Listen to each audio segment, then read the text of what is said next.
অবশেষে ভুল স্বীকার করল ফিফা। মিশরের সাথে যে অন্যায় হয়েছে ক্ষমা চাইল ফিফা। আসসালামু আলাইকুম প্রিয় দর্শক, শুরু করছি একটি দৃশ্যের কথা দিয়ে। আটলান্টার মাঠ, বিশ্বকাপের রাউন্ড অফ 16, মিশর বনাম আর্জেন্টিনা। ম্যাচ শেষ, মিশর হেরে গেছে 3-2 গোলে। কিন্তু মিশরের কোচ হোসাম হাসান মাঠ ছাড়ছেন না। রেফারির দিকে এগিয়ে গেলেন, 2 হাত দিয়ে এক্স চিহ্ন তৈরি করলেন আর চিৎকার করে বললেন, তোমরা বিকৃত রেফারি, আমাদের সাথে অন্যায় করা হয়েছে, এটা ফুটবল নয়। পুরো স্টেডিয়াম অবাক। রেফারি হলুদ কার্ড দিলেন কোচকে, কিন্তু কোচ থামলেন না। প্রিয় দর্শক, ম্যাচটা ছিল 90 মিনিটের ঘটনা, কিন্তু বিতর্ক হবে বছরের পর বছর। আজ সেই পুরো ম্যাচের সত্য গল্পটা বলবো, বিতর্কিত সিদ্ধান্তগুলো বিশ্লেষণ করব এবং শেষে আপনারাই বিচার করবেন। 7 জুলাই 2026, আটলান্টা স্টেডিয়াম। দুপুর 12টায় ম্যাচ শুরু। এই টাইমিং নিয়েও পরে কথা হবে। মাঠে নেমেছে বর্তমান বিশ্ব চ্যাম্পিয়ন আর্জেন্টিনা এবং প্রথমবার বিশ্বকাপের নকআউটে উঠে আসা মিশর। মোহাম্মদ সালাহর নেতৃত্বে ফেরাওদের দল। প্রথম থেকেই আর্জেন্টিনা আক্রমণ করল, কিন্তু মিশরের গোলকিপার মুস্তাফা সুবির দেওয়াল হয়ে দাঁড়ালেন। মেসির পেনাল্টিও বাঁচালেন তিনি। এবং তারপর ঘটল অবিশ্বাস্য ঘটনা। 33 মিনিটে ইয়াসির ইব্রাহিমের হেডে মিশর এগিয়ে গেল 1-0 গোলে।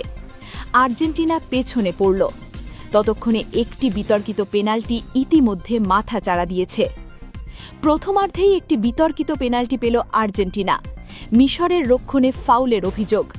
মিশরের ফুটবলাররা মানলেন না, প্রতিবাদ করলেন, কিন্তু রেফারি সিদ্ধান্ত বদলালেন না। তবে সেই পেনাল্টিতে মেসি গোল মিস করলেন।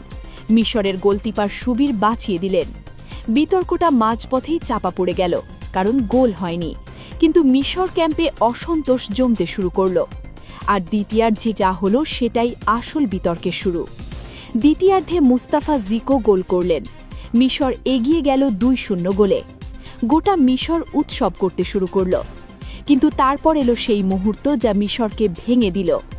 VAR রিভিউ, দীর্ঘ অপেক্ষা এবং সিদ্ধান্ত গোল বাতিল।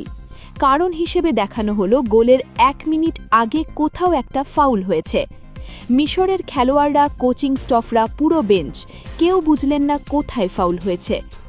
জিকো পরে বললেন, আমি জানি না কেন দ্বিতীয় গোলটা বাতিল করা হলো, কোনো কারণ দেখি না। সে তৃতীয় গোলটাও বাতিল করতে চাইছিল, কিন্তু আলহামদুলিল্লাহ আল্লাহ তাকে সফল করেননি। কোচ হোসাম হাসান বললেন, একটি গোল বাতিল হলো, VARও পরীক্ষা করল না কেন বাতিল হলো, আমাদের কোনো ব্যাখ্যা দেওয়া হলো না। এরপর এলো সেই মুহূর্ত যা মিশরের সবচেয়ে বড় ক্ষোভের কারণ। ম্যাচের শেষ মুহূর্তে মোহাম্মদ সালাহকে পেনাল্টি বক্সে ফাউল করলেন আর্জেন্টিনার ম্যাক অ্যালিস্টার। সালাহ মাটিতে পড়ে গেলেন। সবাই দেখল, ক্যামেরায় স্পষ্ট ধরা পড়ল। সালাহ বারবার রেফারিকে দেখাতে চাইলেন, কিন্তু পেনাল্টি দেওয়া হলো না। VARও চেক করল না। এবং সেখান থেকেই শুরু হলো আর্জেন্টিনার কাউন্টার অ্যাটাক, যেটা শেষ পর্যন্ত এনজো ফার্নান্ডেজের জয়সূচক গোলে পরিণত হলো। অর্থাৎ সালাহের পেনাল্টি পেলে মিশর জিততে পারত, সেটা না পেয়ে উল্টো গোল খেল। মিশরের কোচ বললেন, পেনাল্টিটা দেওয়া হলো না, VARও চেক করল না, অথচ একই ম্যাচে আর্জেন্টিনাকে পেনাল্টি দেওয়া হয়েছিল। এই বৈষম্য কিভাবে সম্ভব? ম্যাচ শেষে প্রেস কনফারেন্সে হোসাম হাসান আর কোনো কূটনীতি করলেন না। সরাসরি বললেন, জীবন অন্যায্য, বিশ্ব অন্যায্য। ঠিক আছে, কিন্তু খেলাধুলায় কেন ন্যায্যতা নেই? আমরা আজ অন্যায়ের শিকার হয়েছি, এটা নির্মম অবিচার। তিনি আরও বললেন, রেফারির নির্বাচনে আমরা আপত্তি করেছিলাম, কারণ রেফারি ফরাসি আর আর্জেন্টিনা 2022 বিশ্বকাপ ফাইনালে ফ্রান্সকে হারিয়েছিল। এই বিষয়ে আমরা আগেই বলেছিলাম। সবচেয়ে বিস্ফোরক কথা, হয়তো তারা চেয়েছিল বিশ্ব চ্যাম্পিয়নরা টুর্নামেন্টে থাকুক, হয়তো তারা মেসিকে টুর্নামেন্টে রাখতে চেয়েছিল। ফুটবলে এমন বাহ্যিক কারণ থাকে। এবং একটি চাঞ্চল্যকর ঘোষণা, এই টুর্নামেন্টের আর একটি ম্যাচও আমি দেখব না। এটা আমার প্রতিবাদ। এখন একে একে সিদ্ধান্তগুলো বিশ্লেষণ করি। প্রথম বিতর্ক, আর্জেন্টিনার পেনাল্টি। অনেক বিশেষজ্ঞ বলছেন এটা পেনাল্টি ছিল, কিন্তু এটা বর্ডার লাইন সিদ্ধান্ত, দুদিকে যেতে পারত। দ্বিতীয় বিতর্ক, মিশরের দ্বিতীয় গোল বাতিল।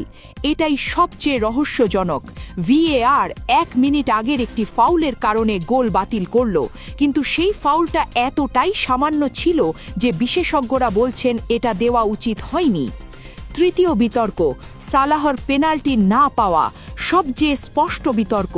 ভিডিওতে স্পষ্ট দেখা যাচ্ছে ম্যাকঅ্যালিস্টার সালাহকে ধাক্কা দিয়েছেন। এটা পেনাল্টি না হওয়াটা বেশিরভাগ বিশেষজ্ঞই মেনে নিতে পারছেন না। চতুর্থ বিতর্ক, দুপুর 12টায় ম্যাচ। কোচ বললেন যে ফুটবল খেলেনি সেই মানুষ এই শিডিউল করেছে।